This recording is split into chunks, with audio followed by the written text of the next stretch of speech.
Muito boa noite, bem-vindos a mais um momento de leitura do Evangelho de Marcos. Nós estamos agora todas as quartas e sextas, a partir das 8 da noite, lendo Marcos juntos e refletindo sobre os ensinos do Evangelho de Marcos. Bem-vindo para mais um trecho de Marcos, vamos juntos estudar a Palavra de Deus.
Minha gente querida, nós já estamos na segunda parte de Marcos, já caminhando para o desfecho do ministério de Jesus. Jesus que no Evangelho de Marcos, toda a primeira parte do Evangelho de Marcos, desenvolve o seu ministério na Galileia, que ficava ao norte. Depois vem a região de Samaria, e aí finalmente a região da Judéia ao sul. E aí Cristo se desloca da Galileia, por onde ele esteve pregando naquelas aldeias, cidadelas, circunvizinhanças, como é uma expressão usada pelo próprio Evangelho, toda aquela região da Galileia, ao lado, ao longo, ao redor do Lago da Galileia, e agora está se deslocando para Jerusalém. Está já chegando na região da Judéia, e é quando se dá o trecho que nós vamos ler agora, que é extremamente significativo para tudo que aconteceu e para tudo que está acontecendo. Eu quero lembrar que na montagem desses evangelhos, nada está ali por acaso. A maneira como o evangelista vai selecionando os fatos, os registros que ele quer fazer, as narrativas que ele separa e seleciona, e a ordem que o evangelista dá a esses fatos, possui um interesse, não é? O interesse do evangelista dar o seu testemunho. Os evangelhos não são biografia de Jesus, os evangelhos são testemunhos sobre Jesus. E cada evangelista dá o seu testemunho do seu jeito, enfatizando aquilo que quer enfatizar. Quando Marcos coloca aqui agora esse trecho da cura de Bartimeu, o cego, que é um trecho muito conhecido, muito usado em sermões de evangelização, não é? Quando Marcos coloca esse texto aqui, no lugar em que ele está, ele tem um propósito para isso. E é esse propósito que a gente vai analisar agora. E eu quero então ir lendo com vocês, aqui aos poucos, cada pedaço desse trecho do episódio da cura de Bartimeu. Então chegaram a Jericó, caminho de Jerusalém, mais ou menos uns 12 quilômetros antes de Jerusalém, lá a caminho da capital, onde se realizaria a celebração da Páscoa. De acordo com os outros evangelhos, Jesus esteve ali por outras 2 vezes ao longo dos 3 anos de ministério. A cada ano voltava com seus discípulos a Jerusalém para celebrar a Páscoa com ele. Esse então seria o último ano, a última visita de Jesus a Jerusalém, a última comemoração da Páscoa que Jesus participa juntamente com seus discípulos. E nesse caminho para Jerusalém, como eu disse a vocês, descendo da Galiléia para a Judéia, caminhando para Jerusalém, eles passam por Jericó. Eles chegam a Jericó. O que é que tinha acontecido antes? Tinha acontecido a transfiguração, tinha acontecido Jesus preparando os seus discípulos para a sua morte e ressurreição. Tinha acontecido o pedido de Tiago e João para sentarem-se cada um ao seu lado, imaginando que esse reino que Jesus estabeleceria seria um reino político, terreno. Tinha acontecido o jovem rico que quis seguir Jesus, mas não tinha amor suficiente para segui-lo e não pôde provar esse amor. Portanto, não há discipulado sem amor a Cristo, não havia discípulo sem amor a Cristo. Bom, tudo isso está acontecendo e Jesus está às portas de Jerusalém praticamente, e agora chega em Jericó, que é uma das cidades mais antigas do mundo, viu? Os arqueólogos hoje ainda estão encontrando artefatos. Aquilo é um sítio arqueológico imenso, e os arqueólogos ainda hoje encontram artefatos de quase 9.000 anos antes de Cristo. O que significa que Jericó devia ter aí, naquela época, né, em que Jesus passa por lá com seus discípulos, provavelmente teria aí por volta de uns 10 a 12 mil anos já de existência. Uma das cidades mais antigas do mundo. Coisas de 9.000 anos antes de Cristo estão sendo descobertas. Então, Jericó tinha essa importância histórica, arqueológica. Imaginem 10.000 anos de história de uma cidade, né? Quanta coisa vai se descobrindo ali do que viveu-se, do que passou-se ali, da história daquele lugar. Mas no registro bíblico, Jericó entrou de uma maneira muito especial por ocasião da conquista daquela terra toda, né? Que era a terra de Canaã, na época em que os hebreus saíram do Egito, rumo à chamada Terra Prometida, que é essa terra de Canaã que eles conquistariam, Jericó foi uma das primeiras conquistas. Foi a cidade lá, murada, muito protegida. Josué chega com o seu exército e as muralhas de Jericó caem para que eles se apossem da cidade. Então Jericó entra na história bíblica a partir desse fato muito significativo. Outras muralhas agora estão sendo derrubadas por Jesus. Jericó agora recebe não mais o povo de Deus, mas recebe o próprio Deus. O próprio Deus encarnado está chegando ali em Jericó para derrubar as muralhas do maligno, da culpa, da condenação, da perdição, todas essas muralhas da escravidão do pecado. Marcos é o evangelho que mostra como Jesus veio fazer a nossa redenção, a nossa libertação do mal, do pecado, das trevas, do maligno, e nos trazer a graça de Deus, não é? Então, Jesus está chegando a Jericó, essa cidade antiquíssima, para derrubar outros muros que não são mais os antigos muros de Jericó, mas são todos esses muros da perdição humana que Jesus está derrubando. Então, quando eles foram passando ali por Jericó, a caminho de Jerusalém, Jesus e seus discípulos, juntamente com uma grande multidão, essa é uma característica inconfundível das narrativas de Marcos. Ele sempre faz questão de mostrar a grande popularidade de Cristo e como Cristo, para onde vai, reúne grande multidão. Na Galiléia acontecia isso, ele não dava um passo sem que estivesse cercado por uma grande multidão. Aqui na Judéia agora, do mesmo jeito. Então estava Jesus, seus discípulos, uma grande multidão. E quando estavam já saindo da cidade, né, porque eles atravessam Jericó para passar por Jericó e seguir para Jerusalém, saindo da cidade lá, sentado à beira do caminho, pedindo esmola ali, à margem da passagem oficial, por onde todo mundo passava ali pelo caminho para entrar e sair de Jericó. Quando estavam já saindo de lá, viram esse homem que era o filho de Timeu, o Bar-Timeu, não é? Que é o que o nome significa, o filho de Timeu, que era cego. O homem não podia ver. E porque não podia ver e não podia trabalhar e era marginalizado de alguma forma, estava lá, à beira do caminho, né? A melhor descrição que podia se dar a esse homem, ele estava à margem de tudo. O fato de ele estar lá à beira do caminho não significava que ele estava só à beira daquele caminho, ele estava à margem de tudo.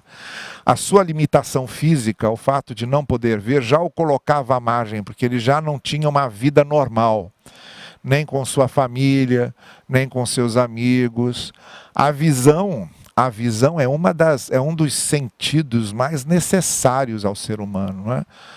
Você veja que, às vezes, você não precisa falar nada. Você olha o rosto de uma pessoa e identifica o que ela está sentindo, o que ela está querendo dizer, né? Há expressões de ironia que a gente faz, que a pessoa identifica vendo, né? Então, é uma dos sentidos mais necessários é o da visão. A perda da visão limita tremendamente uma pessoa na maneira como ela vai viver. No caso de Bartimeu também estava à margem não só do convívio normal com sua família, com seus amigos, com seus conhecidos, mas à margem da sociedade, porque isso o impedia de ser contratado para trabalhar, né, de ter um emprego onde pudesse ter o seu sustento. O fato de não poder ver o limitava, inclusive, naquilo que ele podia fazer para prestar serviço a alguém e receber pagamento. Ele estava ali, então, à margem da própria sociedade. Diz o texto que ele estava esmolando, estava pedindo espórtulas, esmolas, ajuda, dependendo da caridade alheia. E é nesse sentido aí que Bartimeu também representa, ou acaba representando, todos aqueles a quem Jesus Cristo veio buscar, não é? todos à margem. Zaqueu estava também à margem do caminho, porque era publicano, havia um preconceito enorme contra os publicanos, embora Zaqueu fosse um homem bem de vida, bem de dinheiro, mas à margem do caminho. Maria Madalena, à margem do caminho, por ser uma mulher que vivia de prostituição, então as pessoas a desprezavam, a sociedade como um todo a desprezava. Jesus encontrou tantas pessoas que não mendigavam ali na beira do caminho como Bartimeu, mas que estavam marginalizadas, à margem do caminho. O livro de Lucas, então, como eu já falei para vocês aqui em algumas ocasiões, é especial nesse sentido de colocar como protagonistas da narrativa pessoas que normalmente eram desprezadas na sociedade, né? Jesus, por exemplo, quando nasce, o anúncio do nascimento de Jesus não é feito aos reis, aos sacerdotes, aos mestres da lei, aos homens poderosos, não é feito a Herodes, é feito a um grupo de pescadores, não é que de pastores, que estavam lá no campo cuidando das suas ovelhas. É aquele grupo ali que normalmente era marginalizado, né? Gente do campo, gente rural. E é a eles, justamente a eles, ali naqueles confins de Belém, que aquele grupo de anjos se revela anunciando o nascimento de Jesus. Então no Evangelho de Lucas a coisa acontece desse jeito, né? É a oferta da viúva pobre, que é muito mais valiosa do que tudo aquilo que os fariseus estavam colocando na mesa do altar. A oração do publicano chegava a Deus enquanto a oração do fariseu não chegava. Então Lucas tem todas essas montagens importantíssimas para mostrar que na sua missão Jesus Cristo foi também encontrando um monte de gente à margem do caminho, à margem da comunhão com Deus, à margem daquilo que nós seres humanos devemos ser e fomos feitos para ser. A missão de Jesus foi essa, foi encontrar o ser humano à margem do caminho. E quando ouviu que era Jesus que estava passando, né, aquela grande multidão cercando Jesus, os comentários sobre Jesus vinham desde a Galileia, com certeza. Bartimeu, que não podia ver, entretanto podia ouvir, e tinha ouvido comentários a respeito de Jesus. Logo que Jesus aparece, ele fica sabendo que é Jesus que está passando, e conhecendo as histórias, e provavelmente conhecendo as histórias de outros cegos que Jesus havia curado. Olha, no capítulo 8 de Marcos, a gente tem a narrativa da cura do cego de Betsaida, não é? Lá em João 9, a gente tem a narrativa da cura do cego de nascença. Em Mateus, não era um cego em Jericó, eram 2 cegos em Jericó que são curados na narrativa de Mateus. Então, as narrativas de curas de cegos, cegos que passaram a ver através da ação de Jesus, estava correndo lá de boca em boca. E ele, com certeza, tendo ouvido isso, sabe, está passando aí aquele que faz os cegos verem. É agora a minha oportunidade é agora. A oportunidade está passando, eu não vou deixar escapar. E aí ele começa a gritar. A expressão é essa mesmo. Começa a berrar, porque uma grande multidão, todo mundo falando, todo mundo comentando as coisas, aquele burburinho todo, e ele não podendo ser visto, ele não podia ver, mas ele podia ser visto, mas ele sabia que não estava sendo visto por causa da grande multidão. Então ele começa a berrar, a clamar com grande voz, a gritar. Mas ele faz um clamor muito interessante. Ele diz: Jesus, filho de Davi, tem misericórdia de mim. E isso é que deve ter chamado a atenção de Jesus, porque ele começa a gritar. As pessoas, no verso 48, diz que o repreendem, que ele ficasse quieto, não atrapalhasse Jesus, porque muitas vezes os discípulos de Jesus têm essa ideia de que os que realmente precisam de Jesus estão atrapalhando Jesus, e muitas vezes isso é o que acontece. Os discípulos de Jesus que deviam levar as pessoas a Jesus, às vezes são os seus próprios obstáculos, são os empecilhos para que as pessoas cheguem a Jesus. Muitas vezes a igreja de Cristo faz isso aqui que os discípulos fizeram. As pessoas precisando ser vistas por Jesus, as pessoas clamando por Jesus, as pessoas necessitadas por Jesus, e nós, como discípulos, às vezes, mandamos que elas se calem, que fiquem quietas. A gente coloca, às vezes, tantos obstáculos para as pessoas entrarem nas igrejas, assistirem cultos. Muitas pessoas se sentem tão intimidadas com tanta pompa que muitas vezes há nas igrejas, principalmente as mais simples, as mais modestas, são intimidadas por muita coisa que acontece nas próprias igrejas, no seu... digamos, nas suas burocracias institucionais, né? Muitas vezes as burocracias institucionais de uma igreja agem como esses discípulos aqui, impedindo as pessoas de chegarem a Jesus. A igreja se esquece, muitas vezes, que a sua missão é levar Jesus às pessoas. E às vezes não só não levam Jesus às pessoas, como criam uma série de obstáculos para que as pessoas cheguem a Jesus. E era o que esses discípulos estavam fazendo. Mas o que esse cego estava clamando chamou a atenção de Jesus. Porque aí o texto diz no verso 48 que mesmo os discípulos pedindo para ele se calar, aí ele gritava mais alto: Filho de Davi, tem misericórdia de mim. O que chamou a atenção de Jesus foi essa expressão, Filho de Davi, que é uma expressão messiânica. O que chamou a atenção de Jesus é que aquele homem, chamando Jesus de filho de Davi, ou seja, aquele que vem de Davi, que Davi prenuncia, que já Davi prefigura, porque o reino de Davi, vejam, Davi foi o rei que unificou Israel. Até Davi, mesmo com Saul ainda, mas até Davi, eram tribos, eram clãs, não é? Eram aquelas 12 tribos, aqueles 12 clãs que viviam assim muito separadamente. Era um povo só, mas clãs distintas, cada tribo com sua terra, cada tribo com seu território. E Davi, no seu reinado, é que reúne isso e começa a dar a imagem de uma nação para Israel. E Davi faz uma coisa extremamente simbólica, que é conquistar dos jebuseus a terra de Jerusalém e transformar a terra de Jerusalém na capital do seu reino. E é a partir de lá que Jerusalém se torna a capital de Israel. Em Jerusalém, Davi instala a arca, aquela arca que veio desde o Sinai e que representava a presença de Deus.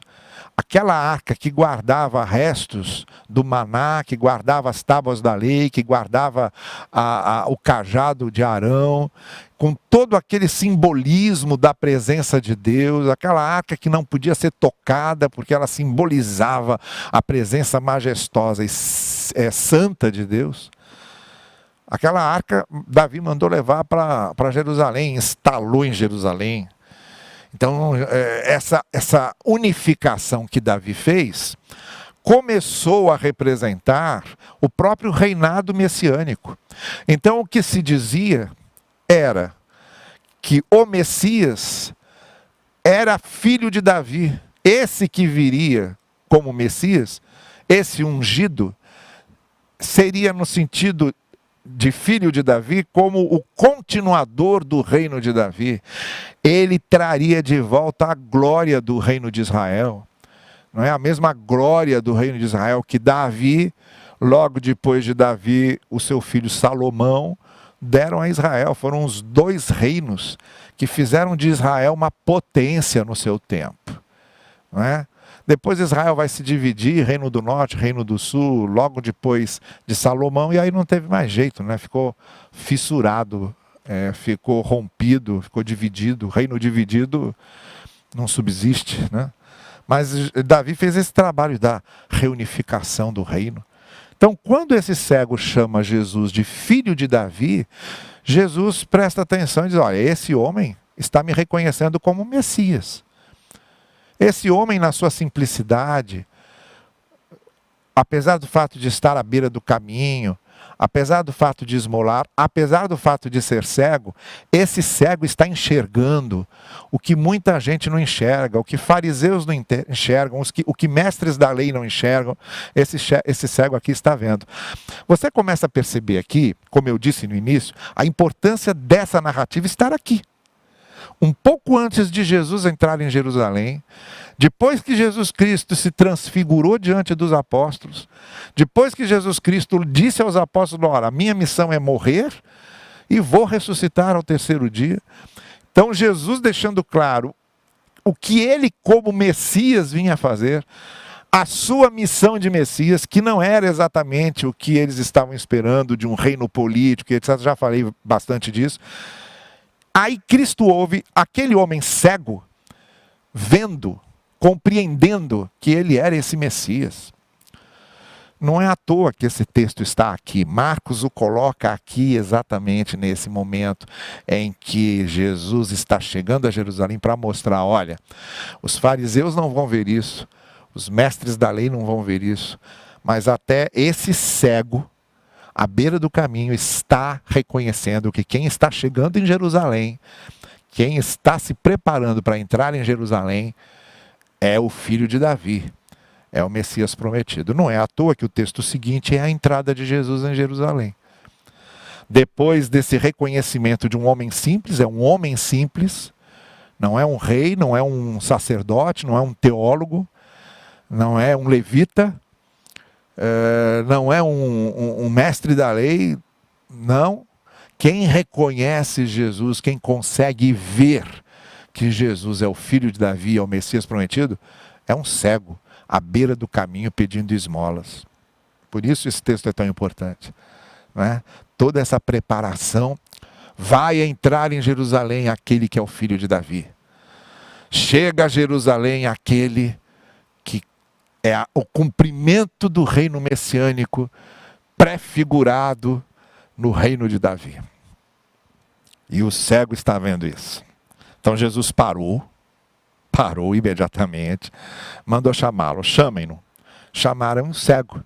Aí as palavras que eram de empecilho se transformaram em palavras de ânimo, né? Enquanto aquelas pessoas diziam: fica quieto, não sei o quê, agora que Jesus mandou chamar, as pessoas dizem: ânimo, levante-se, ele está chamando você. É isso que Jesus faz com a gente, viu?